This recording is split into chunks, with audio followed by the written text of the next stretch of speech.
1991, and I'm interviewing Charles Lindberg from Richfield, Minnesota. Can you tell me where you were trained and how useful and realistic and dangerous you thought it was, and maybe a little bit about your instructors and which experiences you remember the most? Well, I had my Marine Corps training in San Diego, California at the Marine Corps Recruit Depot. As far as boot camp is concerned, after boot camp I joined the what they call the Carlson Raiders, 2nd Marine Raider Battalion, which was a guerrilla warfare office, strictly volunteer. And then we went north of San Diego to Jack's Farm, where we did more training. And we trained in everything from, we had to be able to walk 50 miles and things like that with our qualifications for that. After training there, we moved on to Pearl Harbor, on the island of Oahu, where we went into further training. And then from there we went back up. We went to Midway Island in June of '42. But you want more training there? Oh, you want that in there? A little more about the training. And we didn't do training. We went up there because they figured the Japs were going to come there, and but they didn't make it there. Thanks for that. We would have been here today if they had. We proceeded back to Pearl Harbor, and then on September 1942, we left Pearl Harbor, and we ended up in Espiritu Santos, New Hebrides, right off, sets off Australia down there, south of the Solomons. And there we did further jungle training there. It was really hot weather there, but we trained there for about a month or two, and then on November of 1942 we went into Guadalcanal. Now, had you ever been away from home before you joined the Marines? Oh yes, my job before the war, I was transporting automobiles across country from Detroit to Spokane. Mm-hmm. And how old were you when you went into the service? 20. 20. So were you homesick at all when you went? No, I was over that a long time ago. What did you think about servicemen that you met from other parts of the country? Well, we seemed to get along fine. I mean, there seemed to be a bond between you. You're all there to do the same thing. Mm-hmm. And even today, the same bunch today, we meet once or twice, or once every year or 2 years. It's just like a family. When you were in the service, which units did you serve in? Well, I served approximately a little over 2 years in the 2nd Marine Raider Battalion. On my first trip overseas, and after Bougainville, we were transferred back to Guadalcanal and back to the States, where they give me 30-day leave, and I reported to the 5th Marine Division in Camp Pendleton, California. One of the 2 outfits I was in. But I finished out my service in the last 4 months in the guard the naval brig in Charleston, South Carolina. Mm-hmm. What exactly were your duties throughout your time in service? Well, in the Raider battalions, I was a rifleman, and I mean, I had a fire group, what they call, in our, which consists of a Thompson gun, an M1, and a BAR. And my job was to take care of that fire group, and when we went into combat in Guadalcanal, we operated together. The same with Bougainville. It was a big job I had. What kind of relationship do you have with your subordinates and then with your superiors? I should tell you, I skipped something there. Oh, go back to it then. Well, I would say then when we went to Iwo Jima, I was a flamethrower operator. My weapon was a flamethrower, and I was a squad leader then. And like I say, my duty was to take care of the squad and, and operate this flamethrower. What kind of an experience was that like? Oh, beautiful. It's a nice weapon. It's a heavy weapon. Weighs 72 pounds. You carry that in your back all day, you know something. You carry 5 gallons of fuel. It's a life-saving weapon. I liked it, and I don't know why I liked it. People told me I was crazy to carry that thing. But I had kind of a bug for that weapon, and I think I did my job well with it. Did you have to use it a lot? Oh yes, a lot. Awful lot. We use it continuous, as a matter of fact, on the Iwo Jima. How long would that 5 gallons last you? 6 seconds. And you go, well, you can use 6 seconds of constant flame, but you get bursts of them. It only takes a good burst to do a job right. You burn these caves, the bunkers, you get one good burst, you can do it, but that actually the fuel time on it was 6 seconds.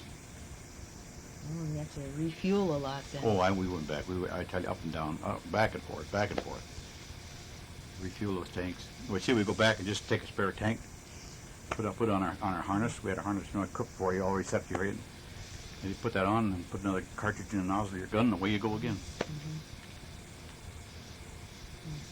Well, then, back to your relationships with the subordinates and superiors. You want to just talk about your superiors first? In the Raider Battalion, we had Evans F. Carlson. He was I never saw a man like him in my life. He's the one that originated the Raider Battalion. And, he was a man that never expected to do something unless he could do it himself.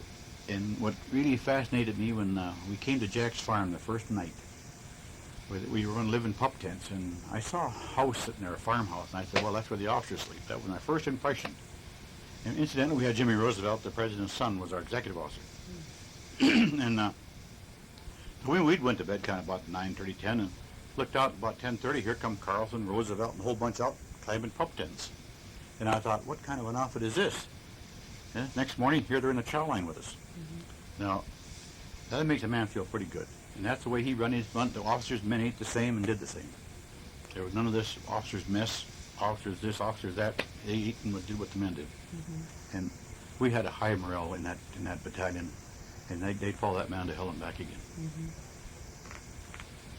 And then when I came into the 5th Marine Division,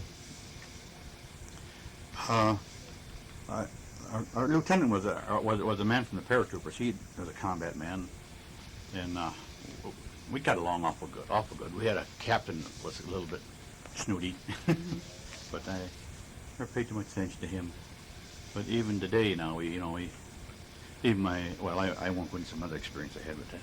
Even this lieutenant, I mean, he even bring liquor over to it. From his own, the officers got liquor, we didn't. He'd bring it over and he says, "Does that get you guys drunk?" And he'd see what you think of me. That was his expression. He was good. He lives in Texas today. He's an oil man down in Texas, and he has all our reunions down there in his town. And wonderful person. He's writing a book now, incidentally, too. Is that right? About Iwo Jima. About Iwo Jima? What is his name again? John Keith Wells. And where in Texas is he? Abilene. We have a beautiful friendship with all these guys. I talk to one in Washington quite often. He's a very good friend of mine. Jim Robinson. We have them all over. Now, did you ever have contact with foreign civilians? Well, yes. In New Caledonia and in New Hebrides, all over down. We had the natives and the French in Caledonia and the British. And in New Zealand are down there. I was in New Zealand for a little while. Beautiful people down there. And they how treat us royal. They did? They treated... Yes, they treated us just beautiful. And you found that everywhere you went? Just about, yes. Any other kind of experience where you weren't treated well? No, I can't say they did actually, because we were treated really very good in them places. We were there saving their neck. Well, that's true. When you were in combat, what were your living conditions like? Well, in Guadalcanal, we had we did guerrilla warfare in Guadalcanal. We landed at what they call Aola Bay, and we spent 31 days behind the lines, the enemy lines. Our job was to harass, destroy the enemy line, supply line and stuff, and we moved all the way, what they call Aola Bay. We went way around Henderson Field, way on the other side of the island to the upper Lunga River. Before we ever came back, we was out 31 days. It was a very interesting trip. They claim it was one of the longest patrols in the world, in World War II. And where did you sleep? On the ground. On the ground? Oh, yes. We carried our gear we could. Everything was carried with us. And we ate rice and chocolate bars with our meal there, but you might as well say, because that whole thing too there. We had nothing else. I lost weight. Can you think of any particular circumstances that you found frustrating or sad or funny?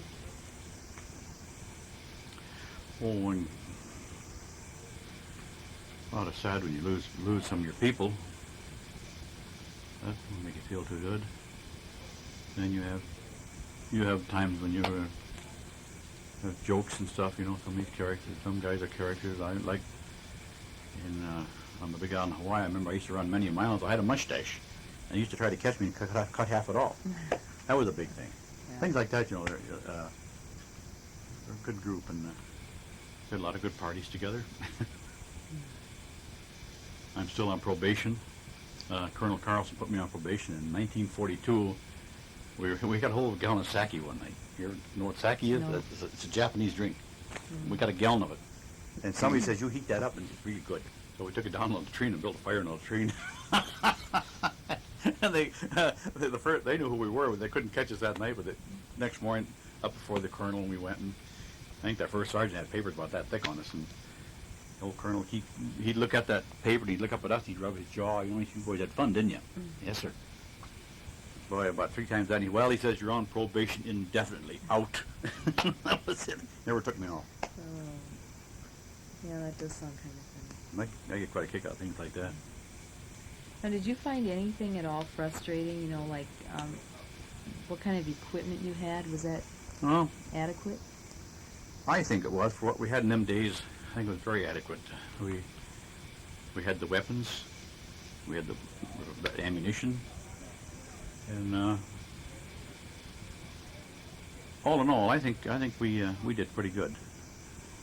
And it got better as the war was going along. Like when we went to Iwo Jima, why we had better yet, you know, because we had better equipment. In there. We had you know, good equipment like we had the rockets and the barrage rockets and stuff, and we had the like I say, the flamethrowers, and we had better firing. Some weapons are better. We had the ships out there to back us up. And so I thought it was pretty good. Now, how would you say it compared to the people you were fighting? Was it superior, the same, or inferior? When we went to Guadalcanal, they had air superiority on us first. It was pretty rough on us, and we used to get bombed every night. We had this wash machine Charlie when it toward midnight, and it sounded like the engine was going to fall out of the thing. Every night the guy'd go over and bomb. And then the planes would come during the day and bomb. But then as soon as we got air superiority, why, it changed around. And after that, I think we always had pretty good. Now, when you were out there fighting, you were, you know, in your 20s. What did you think you were fighting for?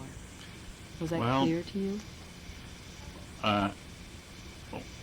I saw Pearl Harbor. I saw Pearl Harbor 6 months after it was done. And I saw the mess of what they did there. That'll give you nerves right there. I mean, we come into that harbor, and here's all those wagons down in the water yet. And they had the harbor open so you can get into it and they can work. But I mean, as far as the real damage was still there. And you see things like that, why, you know what you're fighting for. So what did you think of the enemy? I had no use for them, I'll tell you that. Did you find any, who did you fight mostly then? Japanese. All Japanese. All Japanese. Okay. Was there anything in particular that you were taught in your training about how to treat the enemy? Well, actually we were taught we tried to learn some of their language and things like that, but it was no use, and they showed no mercy to us, we showed no mercy to them. That's the only way we did. Now, when you had your training, did you learn any special strategies for fighting Japanese? Oh yeah. Well, you use how you work in groups and like in the jungles, how you use any kind of cover you can get. You put branches on your face, you put stuff on your camouflage and things like that. And were you taught anything special about their fighting techniques so that you could respond to that? No, not too much. One thing we under the impression that they were they'd rather die than surrender. We learned that. I mean, because we had 3 men attack the whole battalion one time of us. As to what they were. But we never. I don't even remember taking a prisoner anytime. We took 2, I think, at Guadalcanal, but I had nothing to do with it. But they won't come out. They'll come out, they'll bonsai charge, and out they come, and That's it. that's it. Can you think of anything that you might call your worst experience?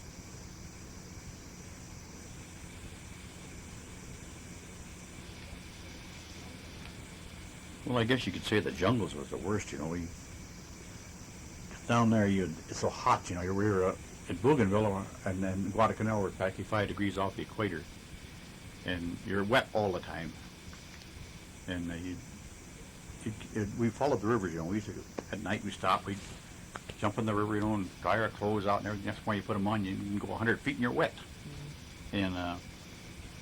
And Bougainville, same thing. It was a swamp we landed in. You could dig a foxhole, say you go down 2 feet, you'd have 18 inches of water. The water was warm. It didn't bother you, but it was just the way it does. Living like that, that was kind of tough, And like I say, you didn't have your food right away. Same with Guadalcanal. We had to carry our own, whatever food we had to carry with us. And once in a while, we'd try and get a drop from an aircraft, but usually we lose half of it because they go in the jungle somewhere. You couldn't find it. Well, can you think of anything that you might call the best thing you experienced during the war? Well, I think the proudest moment, I think, when I helped raise that flag at Iwo Jima that morning when we put that flag up there.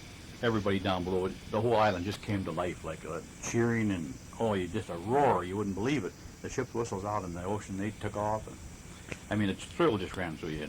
It's just an experience. I don't know if I ever have no one like that again.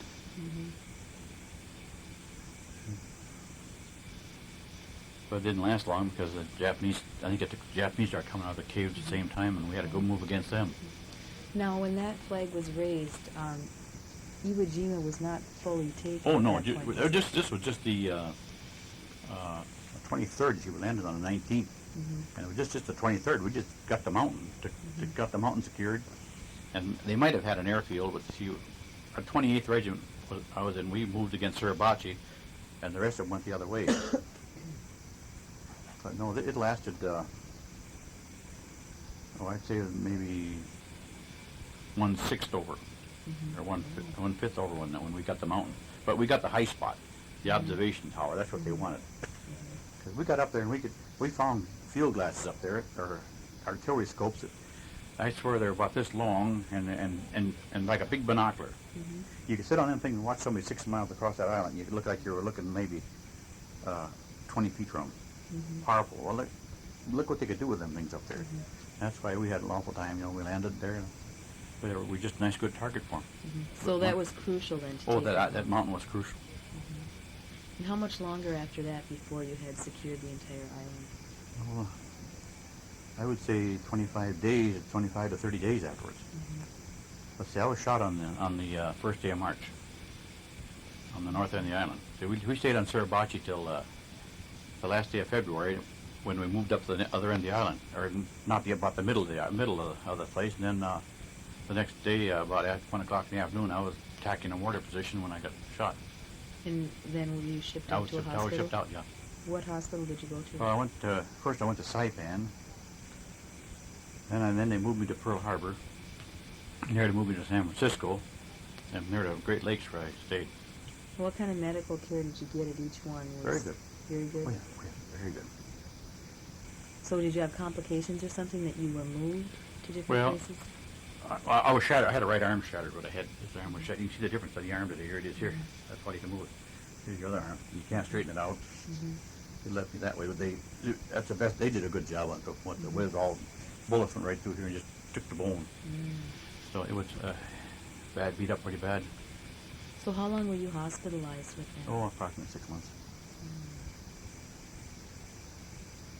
And what kind of honors and medals did you receive? I have the Silver Star and I have the Purple Heart. And the Purple Heart was for that injury? For one injury, yeah. And what was the Silver Star for? For my work with the flamethrower at Iwo Jima. So how old were you then when you were discharged from the service?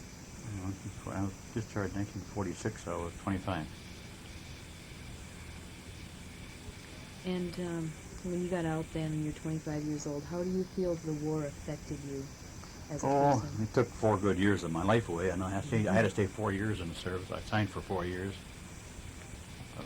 If I had been in the reserves, I'd have got out before on points, but they didn't do that. As a matter of fact, they kept me, I was supposed to get out the 8th, and I didn't get out till the 16th of January. I don't know why. They kept me the extra 8 days. What was it like trying to make the adjustment to civilian life? Oh. It was kind of funny, kind of a little rough, I guess, you know. Of course, I had one advantage when they brought me back to 4 months. I did at Carlson, you know. You're in the civilian kind of area then. That kind of got us well used to it then. But otherwise, when I first came back the first time, that was a little rough when I went on furlough, you know, for 30 days. Well, you don't know how to act. Like, I think it was Mrs. Roosevelt, that one that said the Marines should be confined for 6 months after they come back from overseas to get them civilized.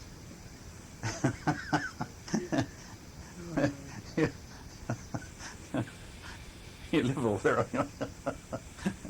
Now, when you got back, how would you say you were treated? Were you given the royal treatment when you came Well, back? not in the hospitals. I came back through the hospitals, and that kind of, I didn't come back in any group like that, you know, but people would come up to the hospital to see you. They, on the hospital trains coming across the country, they'd stop, and you'd always somebody there to see you.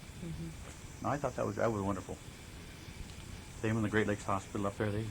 People are coming to visit you all the time. Always something for you. And you've been active since then, very active in the... Oh, yes. In all the organizations, I think. I'm a past commander in the American Legion. I'm a past commander in the Purple Heart. I'm a Seam Squirrel of the Cooties. I held pretty good positions. Do you have any regrets at all about your time in the military? No, I mean, it was a job that had to be done. Like I say, if I had to do it again, I'd do it again. That's my feeling to it.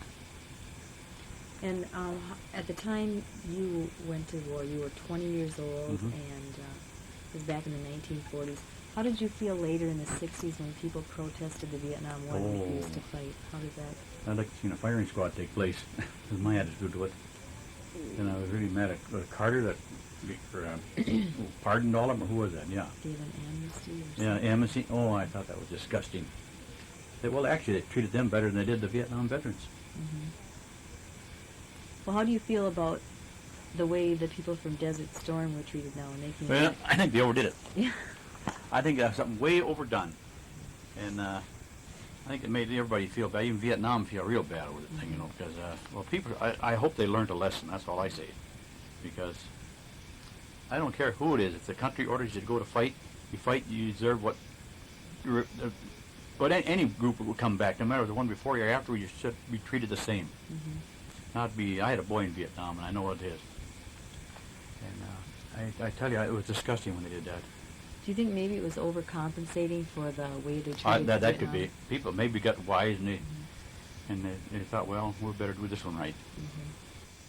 But for 100 hours of war, you know, that's a big reception back. Well, I spent 3 years in that islands. Is there anything else that, you know, comes to mind as something really significant about your time in the service? Well, I know I traveled a lot of the Pacific.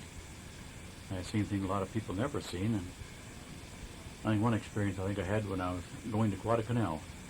I went up on the USS Southern, a destroyer. We deck loaded our food on the destroyer, and it sent 2 of us along to guard our food. I don't know why we'd have to guard our food in the Navy. They wouldn't need it anyway. At least that's what I said. I'll tell you something funny about that in a minute. Anyway, the Southern, was a beautiful old submarine, a destroyer from World War II or One, and a good crew on it. And they used to, 2 of us, we'd go all over the ship, eat all the time. They all had something. One had coffee, one had lemonade, one had hot chocolate. Anyway, at 2 o'clock in the morning, we're off San Cristobal. That wasn't too far from Guadalcanal. They picked up a submarine, and we chased that thing from 2 o'clock in the morning till 10 o'clock. 10 o'clock, we finally got it. And well, they had us out there. We were helping with depth charge. We were lookouts. We were everything. We were one of the crew, I guess you call us. But I saw that sub come out of that water, just like that, straight up in the air, like that, and down we went. That was a sight people don't see too often. And over the years, I've always tried to find somebody from that ship. And I was invited to talk to the USS Bell. It was another ship from World War II out here at the Thunderbird one time. And I was up there in front. I was talking to him, and I brought this up.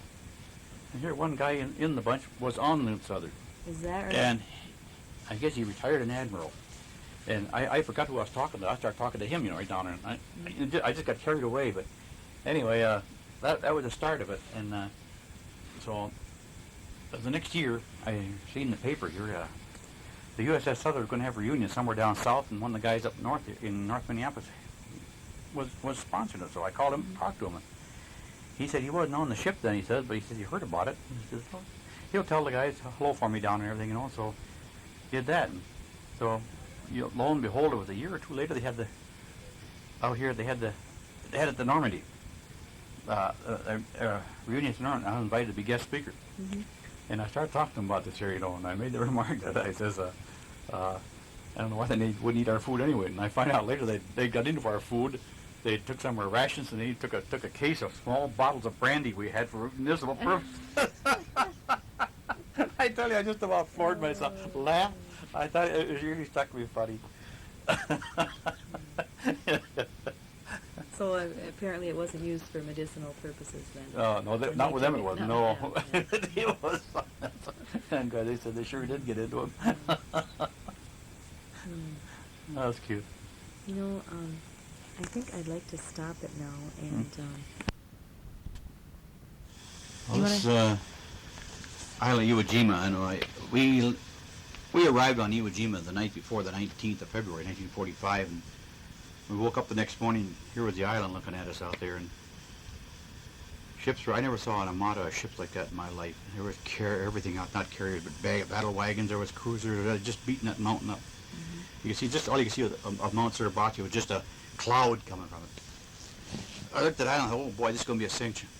We're going to get off of here in a hurry. And so we proceeded to get ready for landing. We would come up in LSTs, landing craft ships. You know, they carry the amphibian tanks. Mm-hmm. So we get in our tanks, and they run us out the front of the bow of the ship, and away we go. And we hit the beach around 9:30 in the morning, and everything broke loose on that beach. I mean, it just mortar shells were coming up and down that beach. They had the whole thing zeroed in, and we got up on a slope like it's here at first. So a slope was laying against that, and word come down, we better move off that beach. Mm-hmm. So, see, that was the Japanese. We found out later that was their theory. They're going to put us on the beach and annihilate us. That was the way they were going to do it. Mm-hmm. So we got off that beach. We started across the island, and we were lucky. We got the island cut in two. We cut the narrow part of the point of the island off. So we had the island split. So the 28th Regiment, our job was to take Suribachi.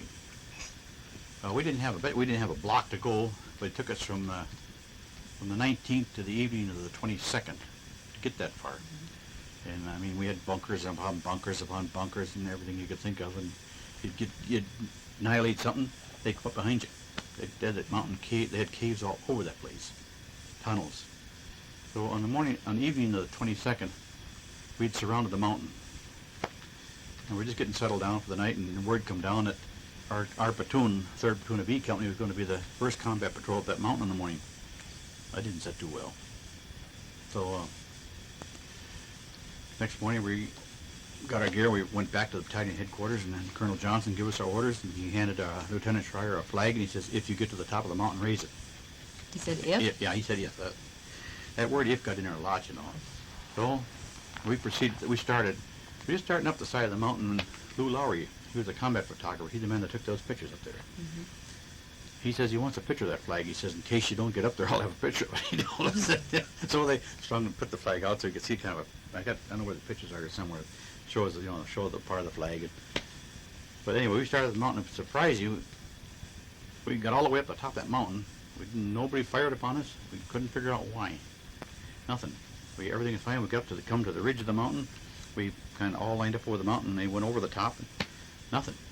We were thinking, what the heck is this? Something's wrong. So anyway, the first thing was to get the flag up. So we found a piece of water pipe, and we tied the flag to that pole, and we carried it to the highest spot we could find, and up it went. And then when down below, when the Marines started in, they really started to roar down. They're cheering, and the ships out there, whistles were going. Mm-hmm.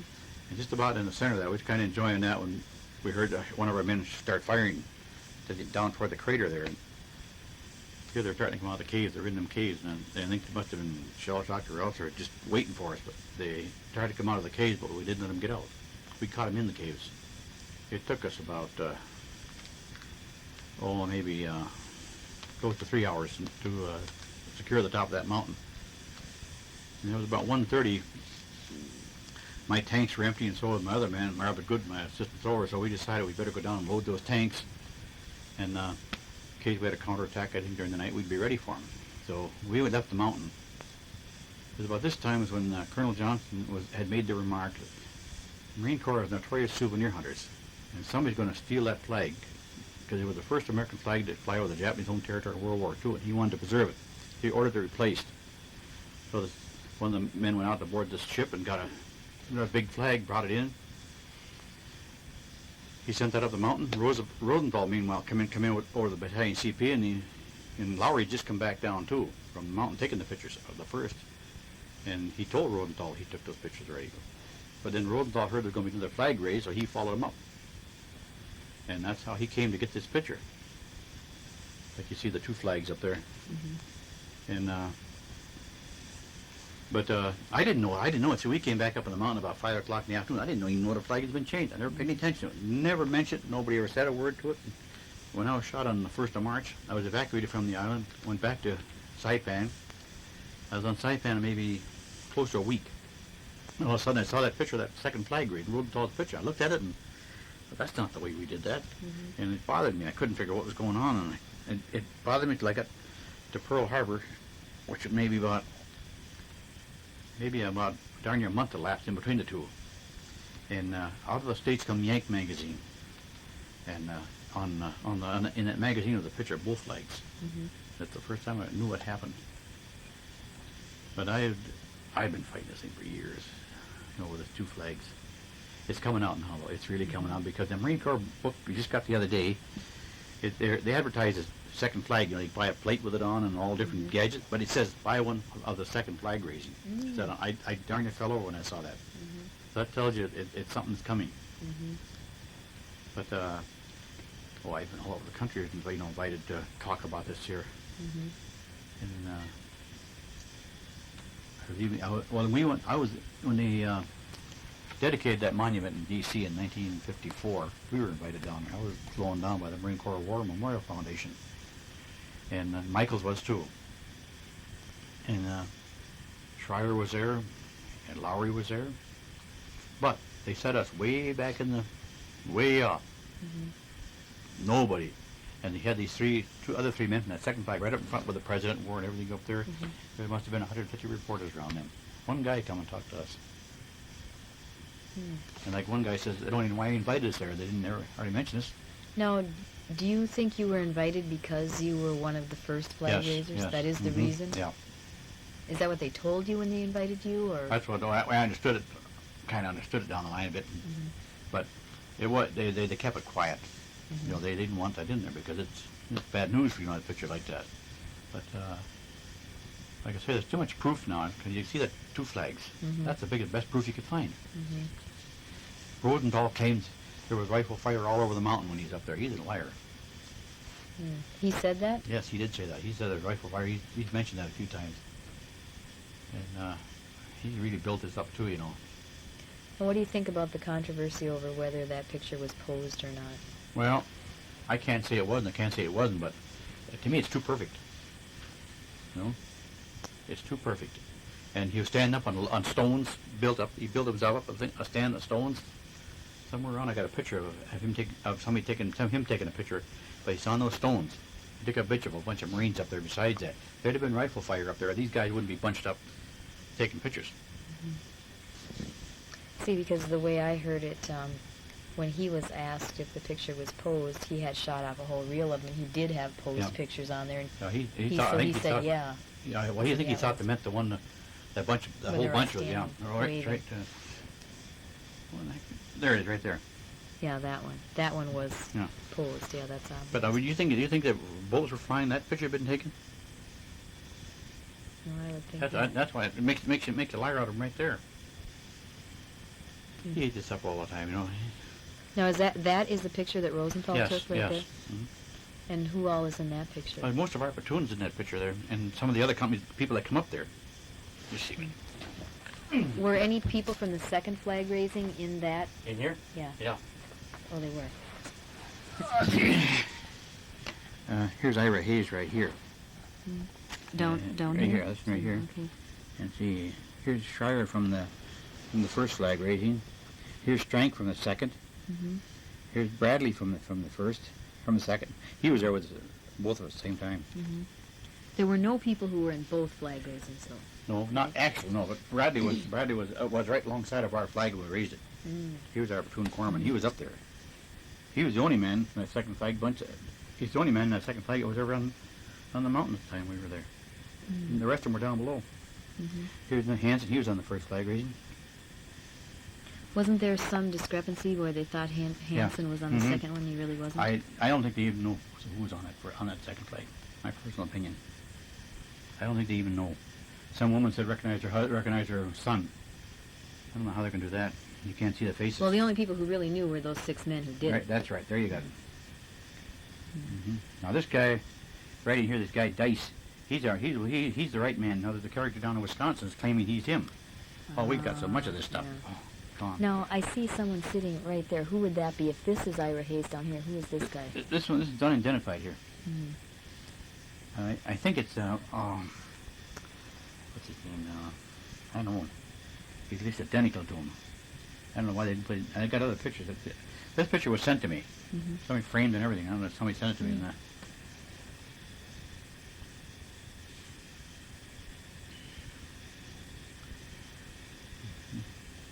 Now, are you in that picture? No, see, I was gone. I was down the mountain.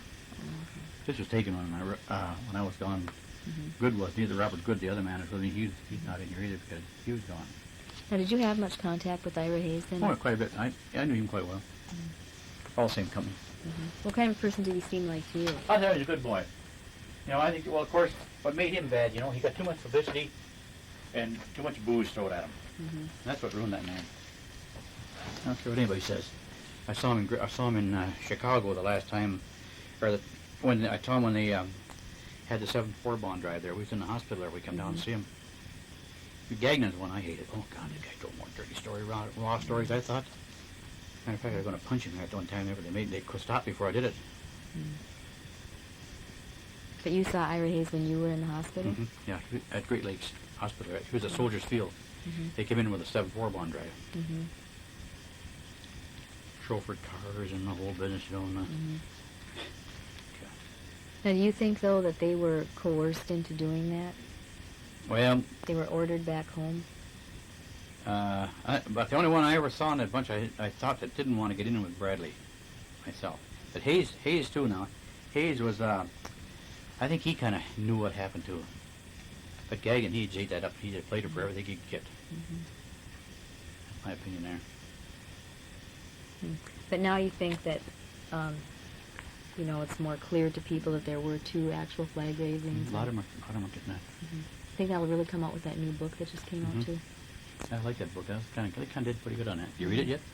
I kind of skimmed it. I haven't had a chance to read it from cover to cover yet. It's all the fraud that went on during the building of that It monument. was very interesting about that. Yeah, I never heard about that I before. got a It kick was out of that. also very interesting, the part when it told about that dedication of the monument, how the president was late and then only Mhm. stayed for a little while because of that Yeah. kind of the Marine Corps wasn't sure if he wanted to make it a permanent thing. And Yeah, they knew it. I think they knew then what it was.